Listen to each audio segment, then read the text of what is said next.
大家好，我是超子。煮盐水虾到底是冷水下锅还是热水下锅？很多人第一步就错了。今天我来教你正确做法，虾肉鲜嫩 Q 弹，一点腥味也没有。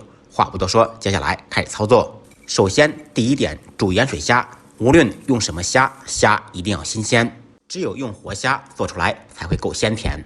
今天去市场上花40块钱买了1斤半活虾。活虾为了保持成活率，在运输过程中都会添加一些孔雀石绿，所以我们买回家以后放入清水中，加入盐，稍微浸泡一会儿，这样可以去除一些孔雀石绿。在盐水中浸泡15分钟左右，泡好以后把水倒掉。接下来我们处理虾，用剪刀剪掉虾腔、虾须、虾脚，然后掀开头上的盖子，挤出虾味。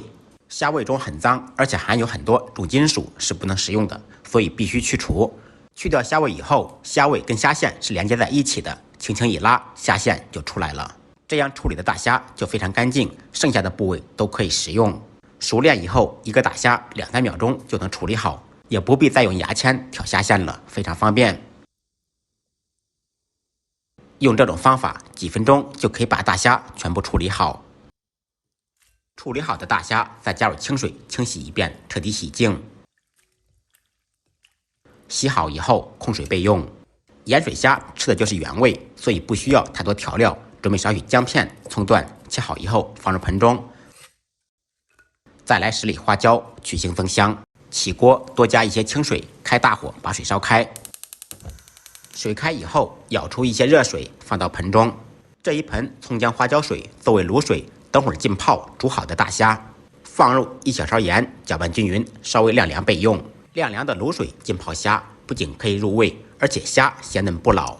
我们煮虾时要热水下锅，放入少许黄酒去腥增香，盖上盖子，开大火焖1分钟左右。用热水煮虾可以保留住虾的鲜香味，而且可以减少煮制的时间，使虾肉鲜嫩不老。1分钟以后掀开盖子，这个时候水快要开锅了。开锅以后边煮边用勺子撇掉浮沫，再次开大火煮1分钟，全程大概需要2分钟左右。是虾的大小可以减少和增加煮制的时间，这样煮出来的大虾鲜嫩 Q 弹，没有黑头。煮好以后捞出，放到稍微晾凉的卤水里面浸泡20分钟左右。有条件的水里面可以加入一些冰块，这样虾肉吃起来更脆爽。泡好的虾摆入盘中，口味重一点的可以再做一个蘸碟，碗中倒入一些海鲜酱油，根据个人口味放入香醋、少许葱油或者芥末油，1小勺姜末，中和虾的寒性。一道看似简单，其实很讲究的盐水虾就做好了。我们在剥虾的时候，在虾的尾部第2个关节处下手，这样就可以轻松的把虾壳全部剥下来。